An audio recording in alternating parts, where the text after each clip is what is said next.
I'm Kate Bowler, and this is Everything Happens. I'm a historian, author, aggressively fast walker, but lately, in a world that promises endless progress, even now in a pandemic, I've realized I just need to be a person.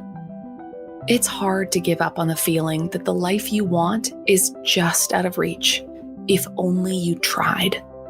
Eat this food, find that relationship, just get the kids graduated or the parents this kind of care. Only then will I feel different, better, whole. But that's not the way this works. When I was 35, I was diagnosed with stage 4 cancer. And here's the very fun thing about that. The world loves you better when you are shiny, when you are cheerful, when you still believe that your best life now is right around the corner. I've written multiple books on the history of the idea that you can always fix your life, so I'm going to be the one to say it. There are some things we can change, and some things we can't. And it's okay that life isn't always getting better. We can have beauty and meaning, community and love, and we will need each other if we're going to tell the truth. Life is a chronic condition, and there's no cure for being human.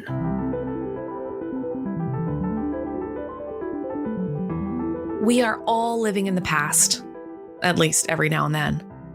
Nostalgia, the stories we tell, the high school reunions that happen all the time on Facebook. We are a memory book. But what happens if we get stuck there? Today we're talking about trauma and the way it keeps us stuck. The way it continues to organize our experiences and our thoughts and our reactions as if our past is still happening. Some unchangeable and immutable past. Something that seems to reach out into the future, whether we want it to or not. Trauma, as our very esteemed guest today explains, compromises the brain area that communicates the actual physical and embodied feeling of being alive. If you want to learn more about the world of memory and the hope of change, this guest is for you. Dr. Bessel van der Kolk has spent his career studying how children and adults adapt to traumatic experiences and has worked tirelessly to develop effective treatments. His efforts resulted in the founding of the Trauma Center in Massachusetts that does research and offers nationwide training to a variety of people in caregiving, educational, and mental health professions. He has taught at universities and hospitals around the world and is the author of the best-selling book, and it is absolutely stunning, The Body Keeps the Score: Brain, Mind, and Body in the Healing of Trauma. I am so excited to have you today. When I was first diagnosed, your book was actually the first gift I received that was not trying to sell me a magical cure for pain. So I'm just especially grateful for you. Terrific. I'm glad to be here. Your work began when you studied Vietnam vets at the VA in the 1970s. What did you see when you began this work? What we saw was a bunch of guys who, at very short-term time ago, must have been very competent and skillful people who, and something had been knocked out of them, and they were sort of frozen, terrified of themselves, and they kept exploding in anger and rage in an uncontrolled way. Yeah. Their chief complaint was, I have become a monster and nobody should be living with me, basically. I was having babies at home around the same time. Yeah. I noticed that my 1 and 2-year-olds were behaving in much the same way. But when they had the temper tantrum, I was not worried because I knew they would sooner or later outgrow that. But I was not sure about these 30-year-old veterans of the war. And so I got very curious about what causes some brains to mature and minds, and what causes some people to get stuck in being frozen and being trapped. It sounds too like I only have a limited understanding of like the history of diagnosis, but that there was no formal diagnosis of post-traumatic stress disorder at the time. No, there was actually nothing like it. The phenomenon has been described off and on for at least 150 years now, but it keeps sort of being pushed away. And it seems like people have a really hard time grasping how damaging life can be for some people. Yeah. And so how do you define trauma broadly? A trauma is simply an experience that overwhelms your coping mechanisms. It is so horrendous that you are just paralyzed and frozen and flailing around, but you basically lose your mind. Yeah. Yeah. There's nothing you can do, actually. Yeah. It's unbearable. It's intolerable. Yeah.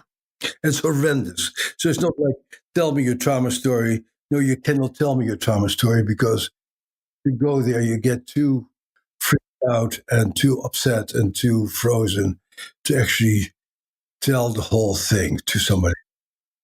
A lot of folks in this community here have some experience with trauma, either as a patient in a sort of a complicated medical situation, or as a caregiver, or as someone who has entered into a profession that's incredibly emotionally expensive. And one question we get a lot is about the people's capacity for trauma. It seems that some people might go through a similar experience and are unfazed, and other people are absolutely leveled. So what seems to make the difference? Are some people just born more resilient? Well, I wouldn't quite put it that way. No, because nobody has the same experience. Yeah. If we both go to war, but you become my best friend and you become my biggest comrade, which oftentimes happens in the war, and something happens to you, I'm going to be very affected by it. Well, if you and I go off to war together and we happen not to like each other very much, Which would never happen, but continue. but and something would happen to you, I'd go like, okay, there's another one. Yeah. So, but the impact of it is so different from one person to another, because there's so many factors that go into it. Yeah. And certainly, temperamental factors are one thing. Having been trained makes a huge experience. And that, for example, when you go to medical school, you get really trained to deal with quite horrendous situations all the time. For example, right now with the coronavirus, people talk about the medical professionals, the nurses, as heroes. I don't think they would consider themselves that, because that's what they opted for. Yeah. That's what you train for. That's what you expect and what you choose to some degree. And as long as you're able to do what you need to do a good job, you're by and large going to be okay. But if the insurance company denies you being able to do what you're supposed to do, Yeah. and the hospital administrator doesn't give you the equipment that you need, then you really get very messed up. Yeah. Yeah. The way you point in your work so often to the experience of helplessness seemed to be such a theme. The natural thing for people when we get exposed to lousy stuff, which happens to everybody some of the time in their lives, some people more than others, is to run and to flee and to get the hell out of there, or to punch somebody in the mouth, which your little brother may have done to you. Yeah. But if those avenues of fight and flight are cut off, then something goes really wrong. And it usually has to do with being held down, being immobilized. Yeah. It's just standing helplessly by when something horrendous is happening. Your kid crosses the street and gets run over by a driver, and you just stand there and go, oh my God. It's really the oh my God experience. Like, Yeah. there's nothing I can do to change the situation. Yeah. The ability to do something. Yeah. Yeah. That sounds right. In basic training in the army and training for the police and training for fire people and doctors, nurses, we get trained to always think about what you should do next. Uh-huh. And so that you see something, for example, I had a very vivid memory of, as a medical student or as an intern, there was a 3-year-old kid who was brought in with burn wounds all over his body. It's a horrendous thing to look at. Yeah. But I was trained enough to go, okay, the kid is getting dehydrated. We need to put something on the skin. We need to get some fluids into him. So my training had prepared me to do something. Yeah. And that's a very critical issue. Yeah. And then, of course, what soldiers get trained and other people. Of course, when you're a patient and you go to the hospital, you're not trained to take care of yourself, and you depend on other people to do it for you. Huh? Yeah.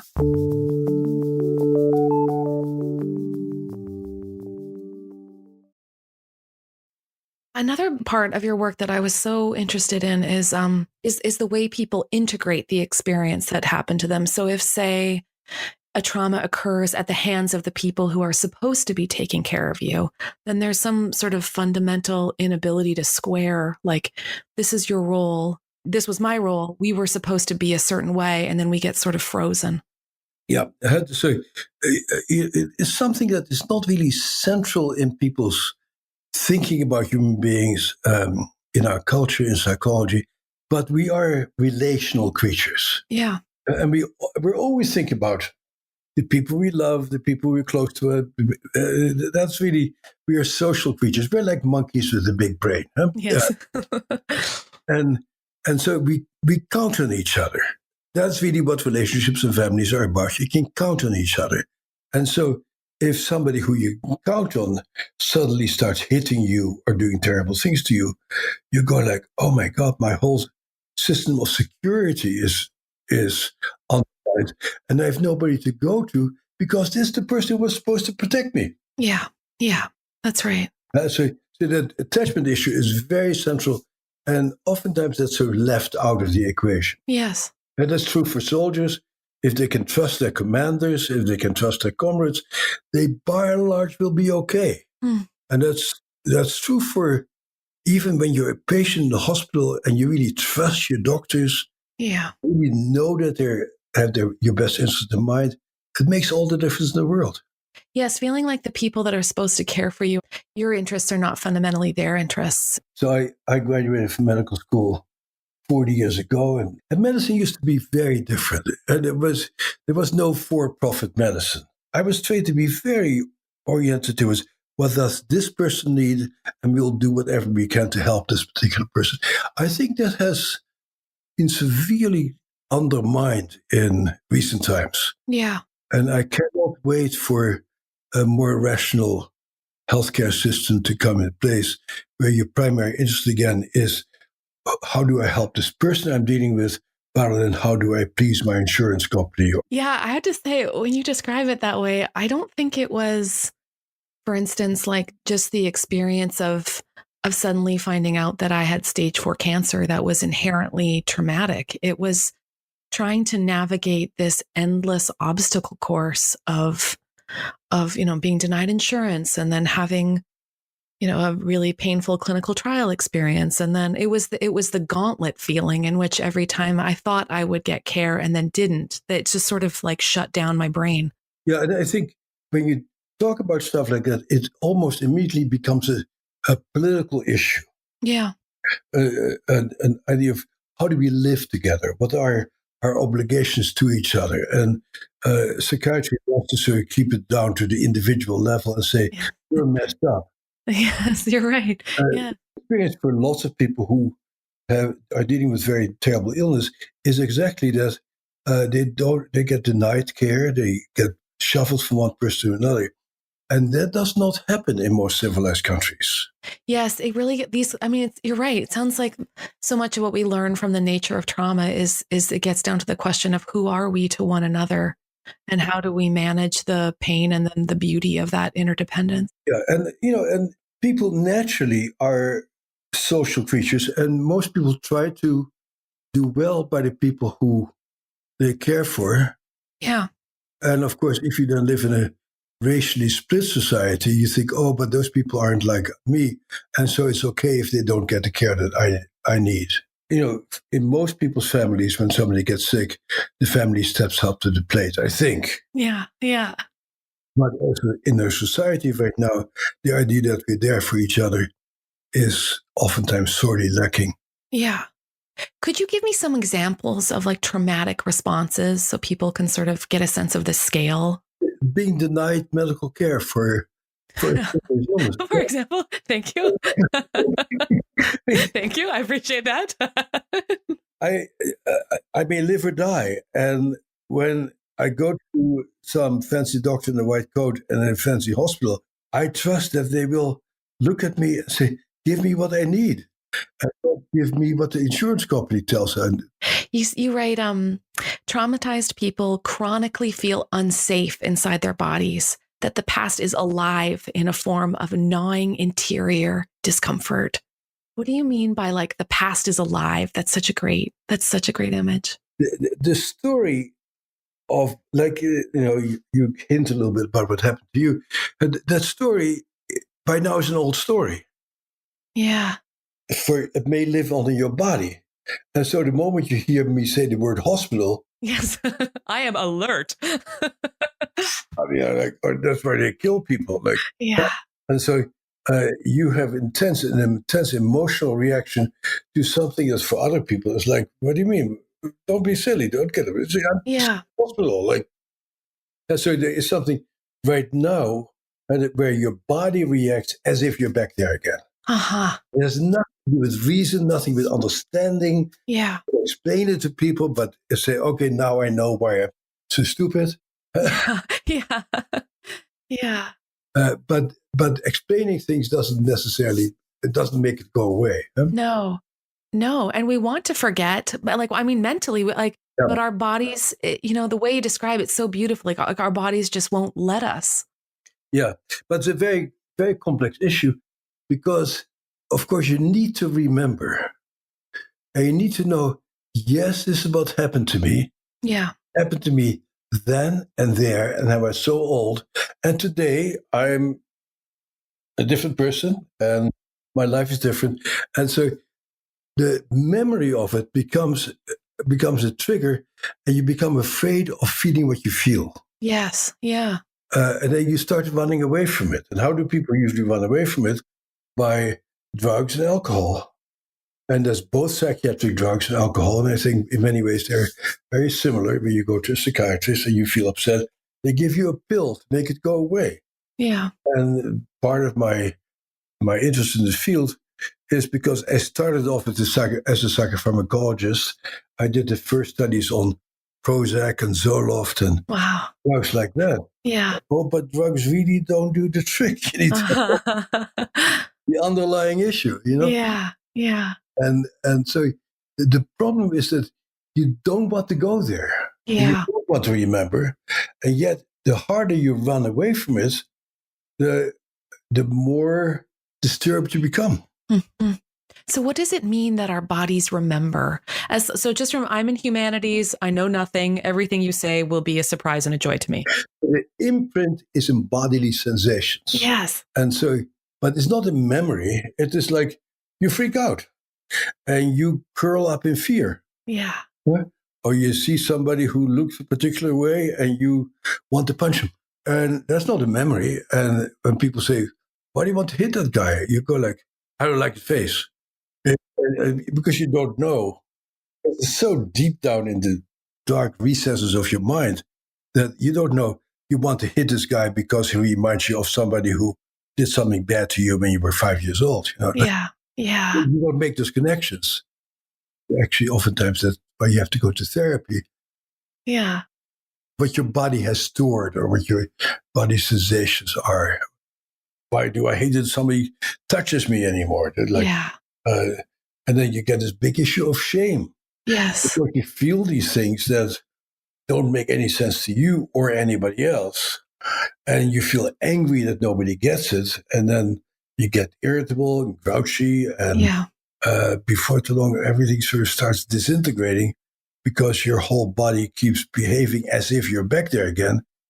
I imagine that so many people in hearing about your research just find it so, I don't know, liberating to know that our responses to these awful things that have happened, be it like hypervigilance or detachment or fight or flight or nightmares or numbness, that all of these are in some very intense way normal, and that our brains and our bodies have in fact changed. Yeah. And it's not helpful to pretend that everything's the same.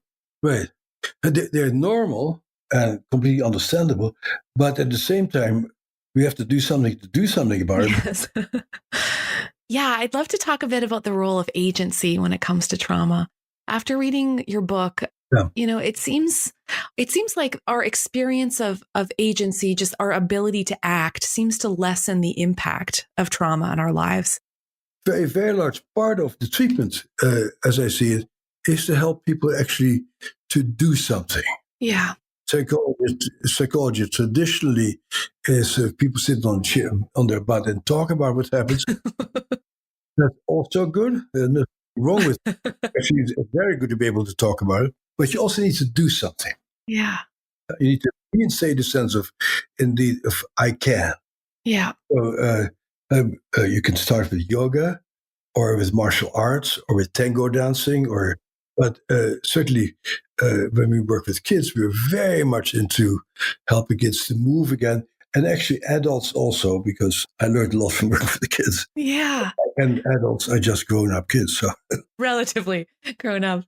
For me, one of the things that really has helped me, part of what I really took from reading your book is the experience of, I guess, disassociation, of just like separateness of the more sort of the longer my treatment went on, and the longer I had cancer, the more I just felt like I was just a brain, a hopefully nice brain that just floated around having important conversations with people. And it was very difficult to create an experience of being re-embodied when my body was a thing that tried to murder me all the time. So yeah, I was just like, oh, this thing isn't helpful.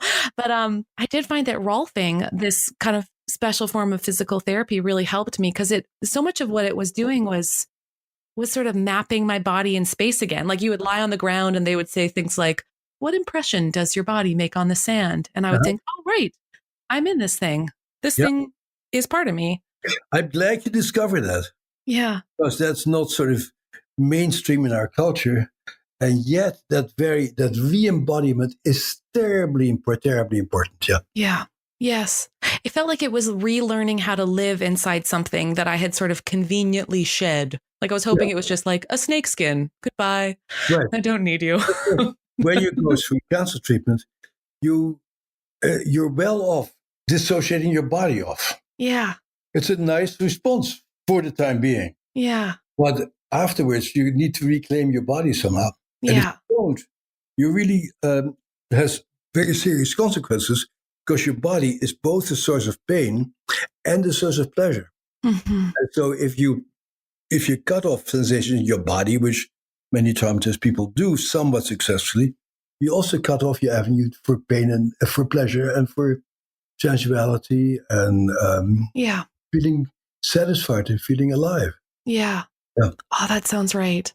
Yeah. I mean, even in the last year, the experience of helplessness, the like just fear about sickness, the joys of the pandemic, uh, just really simple things like learning how to just eat and enjoy what I was eating. When, especially since I lost so much of my taste buds after so much chemo, it's funny how much just learning to live, I guess, learning to live back inside this, 175 pounds was was kind of an undertaking. That's excellent, because hospitals oftentimes don't pay much attention to these issues. Yeah.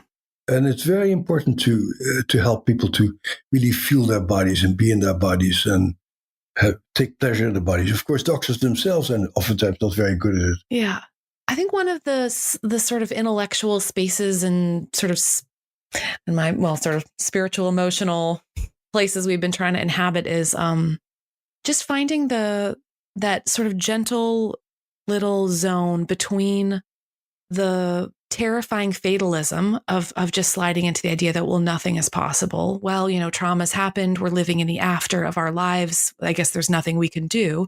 Well, we want to stay out of that because it's hopeless. It's ultimately fatalistic. It's like too scary a place to live. And so often there is something we can do, but it's not necessarily this script of hyper agency, endless self-help that is our culture's dominant narrative. I mean, so often I think we feel like if something happens to us, and even if we're tired in a medical profession or an educational profession, that we're supposed to just immediately pivot back to good, better, best. Let's fully regain mastery over our situation.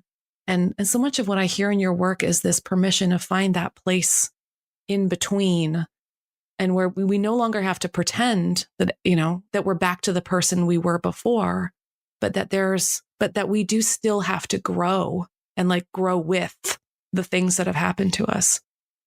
I am reminded of the poem by Mary Oliver. Mm. You only have to let that soft animal of your body love what it loves. I love that.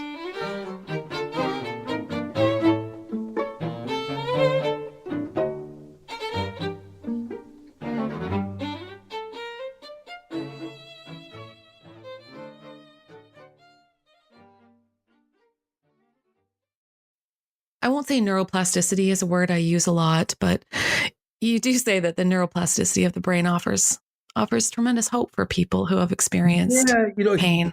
People say that, and it's nice. I like you. Have you ever been married to somebody for 25 years, trying to change their annoying habits? I have been married for 20 years, and I am hearing what you are saying. So yes, the brain is happy, and yes, it can change, but boy, it ain't easy. That's so funny. Yeah. Okay. I'm not going to argue with you on that. But we can change. That's true, actually. Yeah. But you need to have a lot of devotion, and obviously you're a devoted person in your podcast. But you need to actually work very hard on something to change it. Yeah. You cannot do it in 5 minutes or in one therapy session or something. Yeah. Yes. What to you are some of the most hopeful avenues for change if people want to take a next step? They're thinking about something's happened, or they're worried that they're maybe stuck in their past. What do you recommend? Talking about it is a very good start. Huh? Yeah. Being able to say, this is what happened to me, and this is what I had to deal with, is a really good thing. And hopefully you find somebody who does not try to fix that. Yeah. Because our job is to find language for ourselves and say, let's say it's not the case for me. I had an older brother who always beat me up. And ever since that time, I've been very tough with people to make sure that they don't beat me up. It's important to know that. Yeah. That doesn't mean that you're going to suddenly become a nice person after you say that. But it's at least important to have an understanding about yourself and about your reactions and the things you deal with. And then you can start going for more specific things. For example, if you're haunted by a particular memory, which I wouldn't be surprised if that may have happened to you, having gone what you go through, and you keep having nightmares about something, or you keep being triggered by something, very specific things oftentimes respond very well to EMDR. Yeah, tell me about that. It's a very strange treatment where you ask people to recollect a particularly nasty experience. You don't ask them to talk about it. And then you ask them to follow your fingers as you move your fingers from side to side in front of their eyes. Yeah. It's bizarre. And I did the first National Institute of Mental Health funded study on that, and we had a stunningly good results. Amazing. And this past year, we also finally got some money together to do some neuroimaging about the mechanisms. And we saw that these eye movements do change some circuits in the brain. So your brain is able to more own something and to feel like, yes, this is what happened to me, but it happened to me a long time ago. Mm-hmm. EMDR, to my mind, is sort of the easiest, simplest treatment that oftentimes works for many people. In general, one treatment is not enough for most people. Like how you say that you got Rolfed. Yeah. I found Rolfing also enormously helpful myself. Having somebody work with you on helping your body to feel what you feel, very important. So we did this study on yoga for PTSD, and all my colleagues said, that's crazy how you get yoga for PTSD. We've gone off the deep end once again. And it turned out that yoga was more effective than any medication that anybody's ever studied. Mm. Really making commitment to taking care of your body somehow, and the movements of your body are terribly important, and owning it. Yeah. Doing things with it. Yeah. But I don't know that yoga is any better than tango dancing or martial arts. Yeah. Nobody studies these things. But something to really help you to inhabit your body in a deep way is important. So it's very important that the mental work of working on yourself and working with yourself is the single most important thing. Yeah, what a process.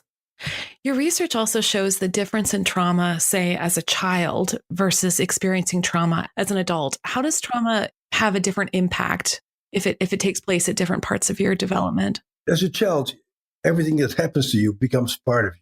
And so the brain is an experiential organ.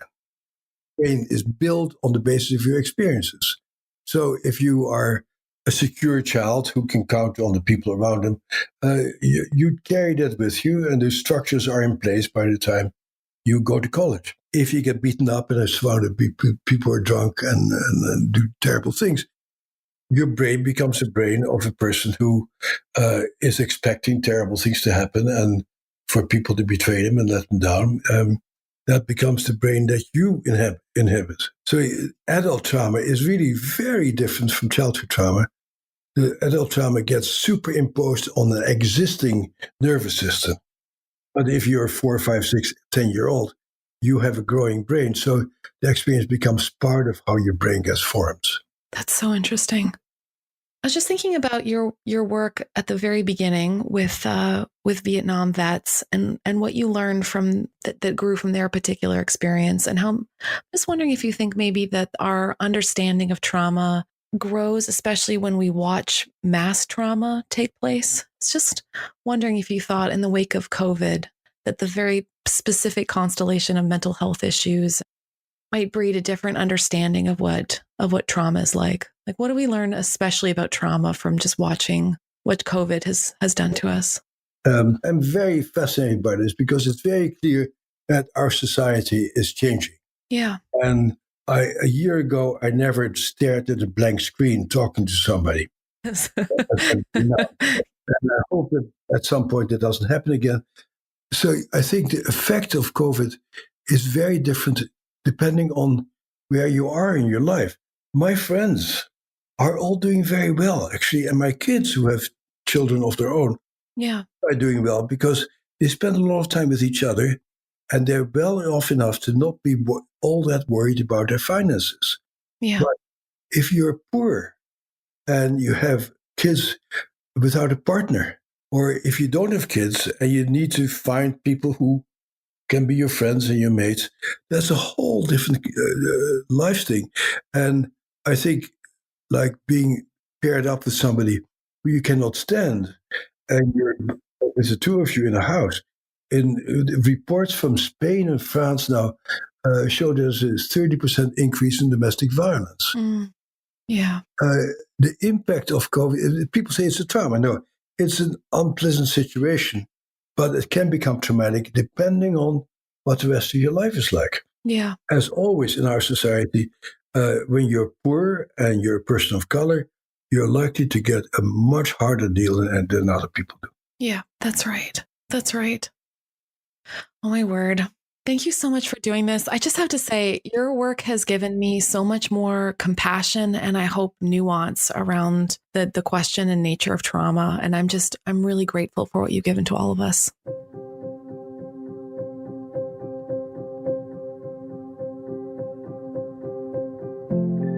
Dr. van der Kolk's research on the brain revealed something interesting that maybe you already know from experience. The Broca's area in the frontal cortex is one of our brain's speech centers. It lights up when we're creating language. Without a functioning Broca's area, you cannot put your thoughts and feelings into words. When they did brain scans of people with trauma, whenever someone experienced a flashback of their traumatic event, the Broca's area went offline. The memory of the terrible moment happened, and poof, no language. People were physically incapable of putting thoughts and feelings into language. So yes, some horrors are indescribable. Our bodies and brains are unable to find the words to make sense of what we experienced. As his book says, Trauma drives us to the edge of comprehension, cutting us off from language based on common experience or an imaginable past. Friends, look, we're doing it. This thing we're doing together, talking and creating categories and fiddling with how we imagine the world and each other, this is good work. We are healing each other. And though I wish it were easier, I feel so lucky that we have each other. So, after this, call a friend to talk, or maybe do the tango. We need our bodies to move, and we need our shared minds to remember you are not stuck. We are not stuck when there's a we, nudging each other forward.